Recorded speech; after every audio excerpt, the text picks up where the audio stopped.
नमस्कार बंधुरा welcome to cooking with इচ্ছে।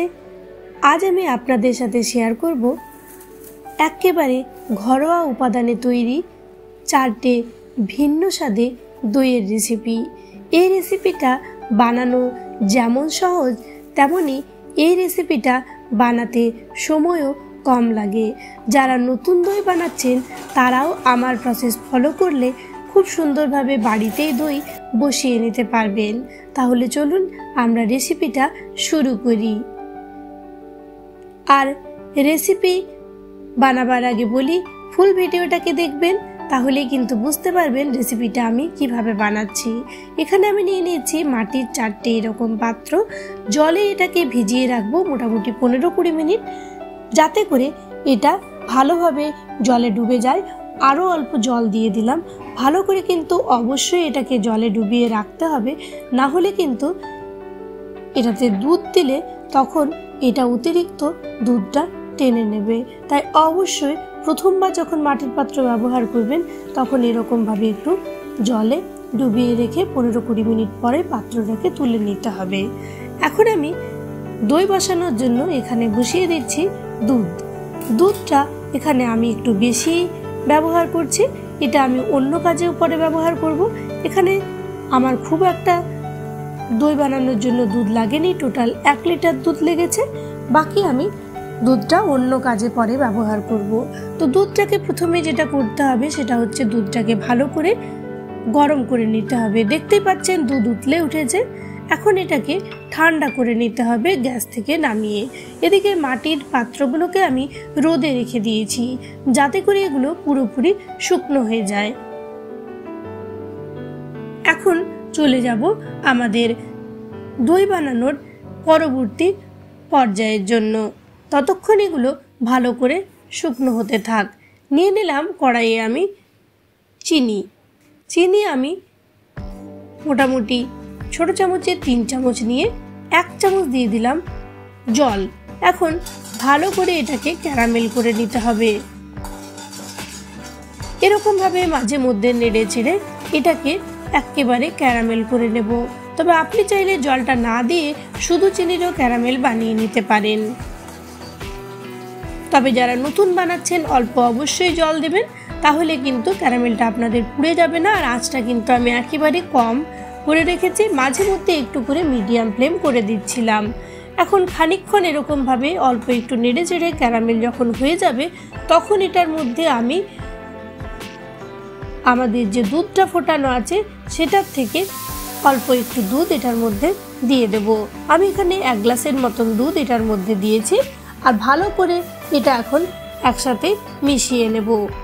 আঁচটা কিন্তু অবশ্যই কম করে দিতে হবে, ভালো একটা টেক্সচার আসার জন্য আর সুন্দর একটা কালার আসার জন্য দিয়ে দিলাম 2 চামচ গুঁড়ো দুধ আর দেব অল্প একটু এলাচের দানা। ভালো করে মিশিয়ে এখন এটাকে অর্ধেক করে নিতে হবে কম আঁচে। তারপর ওটাকে ঠান্ডা করে নিতে হবে। এখন মিক্সারে নিয়ে নিয়েছি পুদিনা পাতা, চিনি আর বরফ, ওটার একটা পেস্ট বানিয়ে নিলাম। আর নিয়েছি আম। এখন অর্ধেকটা আম এরকম ভাবে আমি গ্রেট করে নেব।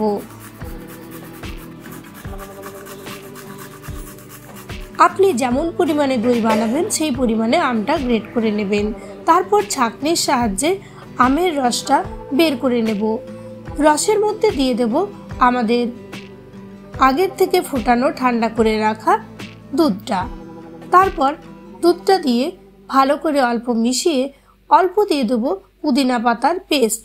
তাহলে কি হবে, এটার মধ্যে সুন্দর একটা কালার চলে আসবে। আপনি চাইলে এই ক্ষেত্রে ফুড কালারও ব্যবহার করতে পারেন, কিন্তু আমি সবসময়ই ট্রাই করি ফুড কালার যতটা সম্ভব অ্যাভয়েড করার। তাই আমি এটার মধ্যে কোনো রকম ফুড কালার ব্যবহার করিনি। এখন অন্য একটা বাটির মধ্যে নিয়ে নিলাম আরও খানিকটা দুধ। তার মধ্যে দিয়ে দেব আমাদের পুদিনা পাতার যে পেস্টটা আছে সেটা মোটামুটি 4 চামচের মতো আমি দিয়ে দিলাম, বড় চামচের। তারপর অল্প অল্প করে দিয়ে এইভাবে মেশাতে মেশাতে যাব।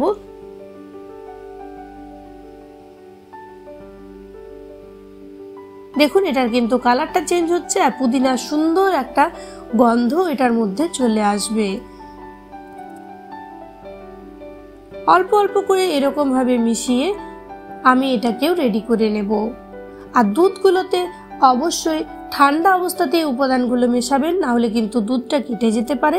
তাই ঠান্ডা দুধের মধ্যে আমি এগুলো ভালো করে কিন্তু মিশিয়ে নেব। এখন আমার 4 রকমের দুধের বাটি রেডি হয়ে গেছে। একটাতে আমি টক দই বসাবো, একটা মিষ্টি দই, একটা আম দই আর একটা পুদিনার দই। আগের থেকে বাড়িতে রাখা দই এখন এটার মধ্যে আমি অ্যাড করে দেব। সমস্ত বাটির মধ্যে 1 চামচ করে বাড়িতে আগের থেকে পেতে রাখা দই আমি দিয়ে দিচ্ছি। আপনি চাইলে বাজার চলতি যে কোনো দইও এটার মধ্যে অ্যাড করে দিতে পারেন, তবে অবশ্যই কিন্তু জলটাকে ঝরিয়ে নেবেন দই বসানোর আগে, না হলে কিন্তু দইটা ঠিক করে বসবে না। এখন সমস্ত বাটিতে অল্প অল্প করে দই দিয়ে দেওয়ার পর আমি এগুলোকে ভালো করে মিশিয়ে নেব, তাহলেই কিন্তু দইটা পারফেক্টলি বসবে। না হলে দই এবং দুধের যে জলীয় অংশ সেটা দুটো আলাদা আলাদা সেপারেট হয়ে যাবে। এখন হয়ে গেছে, সমস্ত দই মেশানো দুধের মধ্যে সরিয়ে নিচ্ছি বাটিগুলো। তারপর আমাদের যে পাত্রগুলো আমরা শুকনো করে নিয়েছি সেইগুলো নিয়ে চলে এলাম। এখন এগুলোর মধ্যে ঢেলে দেব আমাদের রেডি করে রাখা মিশ্রণগুলো। এক একটা মাটির পাত্রে এক এক রকম মিশ্রণ আমি ঢেলে দিচ্ছি।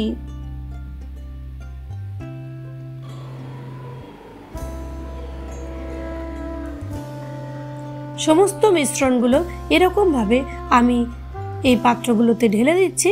তবে আপনি যদি চান যে কোনো পাত্রে কিন্তু এই দই আপনি বসিয়ে নিতে পারবেন। এখন আমরা যে পলিথিন ব্যাগগুলো ব্যবহার করি সেই পলিথিন ব্যাগ একেবারে পরিষ্কার একটা আমি নিয়ে নিয়েছি। তারপর এটাকে এরকম ভাবে আমি কেটে নেব। আপনি চাইলে এটা ফয়েল পেপারেরও ব্যবহার করতে পারেন বা অন্য কোনো প্লাস্টিকেরও ব্যবহার করতে পারেন। আমি একেবারে রিসাইকেলের প্রচণ্ড বিশ্বাসী, তাই আমি কিছু জিনিসই এরকমভাবে ব্যবহার করতে পছন্দ করি যা আমাদের নেচারে ফেরত দিলে নেচারের ক্ষতি হবে, অথচ আমি যদি ব্যবহার করি তাহলে সেটা অবশ্যই ভালো কাজে লাগবে। এরকমভাবে কেটে নিলাম আর মুখ বরাবর এরকমভাবে এটাকে ধরে আর একটা রাবারের সাহায্যে মুখে এরকমভাবে এটাকে বসিয়ে দেব। অবশ্যই খেয়াল রাখবেন এটা যেমন ভালো করে এয়ারটাইট হয়ে যায়।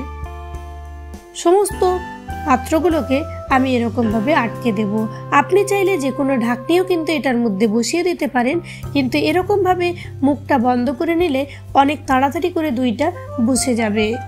এখন এগুলোকে 6 থেকে 7 ঘন্টা রেখে দিতে হবে। আর এখন গরমের সময় 4-5 ঘন্টাতেই দই একেবারে রেডি হয়ে যাবে। দেখুন এক একটা পাত্রে একেবারে পারফেক্টলি দইগুলো আমাদের কিন্তু বসে গেছে। গরম যেমন থাকবে সেই রকমই কিন্তু সময় লাগবে দইটা বসতে। তবে মুখে এরকমভাবে প্লাস্টিকটা যদি ভালো করে আটকানো যায় তাহলে সময়টা অনেকটাই কম লাগবে। তাহলে দর্শক বন্ধু দেখতেই পেলেন 4 রকম স্বাদে টক দই, মিষ্টি দই, পুদিনা দই, আম দই আমি কত সহজে রেডি করে নিলাম। আর প্রতিটা এবার টেস্ট করে দেখিয়ে দিচ্ছি। আশা রাখি রেসিপিগুলো ভালো লেগেছে। যদি ভালো লেগেছে তাহলে প্লিজ লাইক, শেয়ার, কমেন্ট করতে ভুলবেন না। আর চ্যানেলে প্রথম দর্শক বন্ধু হলে প্লিজ ফুল ভিডিওটাকে ওয়াচ করে চ্যানেলটাকে সাবস্ক্রাইব করতে ভুলবেন না। যেন পাশে থাকবেন, সাথে থাকবেন। ভিডিওটি ফুল ওয়াচ করার জন্য আপনাকে আন্তরিক ধন্যবাদ।